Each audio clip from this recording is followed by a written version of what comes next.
আপা কালকে এতবার করে কল কর আজকে আবার চলে এসো নির্লজ্জ বেহায়া আম্মা দেখছো কত বড় নির্লজ্জ দেখছি চুপ থাক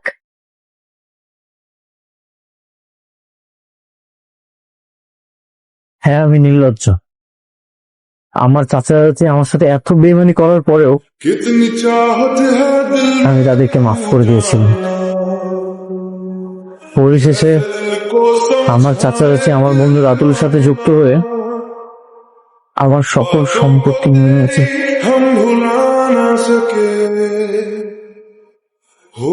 এর বিপরীতে আমাকে ভিখারির হালান ধরিয়েছে। ভুলটা আমারই। আমার বন্ধু রাতুলকে আমি অতিরিক্ত বিশ্বাস করেছি, আর এই অতিরিক্ত বিশ্বাসে আমার জীবনের কাল হয়ে দাঁড়িয়েছে। তুমি এগুলো কি কইতেছো? ভালো মতো কও তো।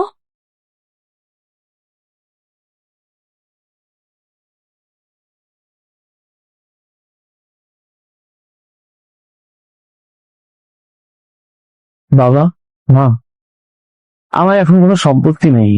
আপনাদের তো তাও একটা থাকার জায়গা আছে, আমার তো সেটাও নেই।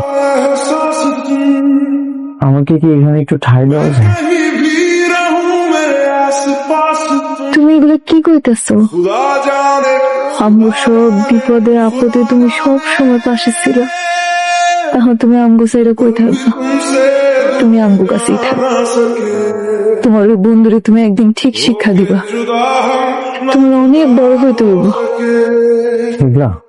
তুমি যদি আমার পাশে থাকো আমি সবকিছুর সাথে লড়াই করতে পারবো।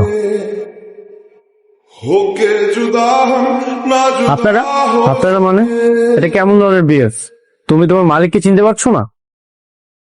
How much of this restaurant? I want to buy it. Restaurant price তো almost 30 lakhs, কিন্তু আমি তো সেল করবো না। দাদু ওনাকে 50 লক্ষ টাকা দিয়ে দাও।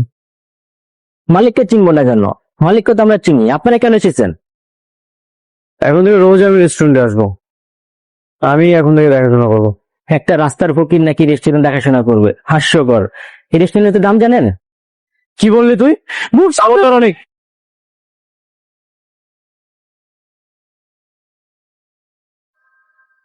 আমার স্টাফের গায়ে যদি তুই হাত তোলার চেষ্টা করিস না, সে হাতটা আমি আস্ত রাখবো।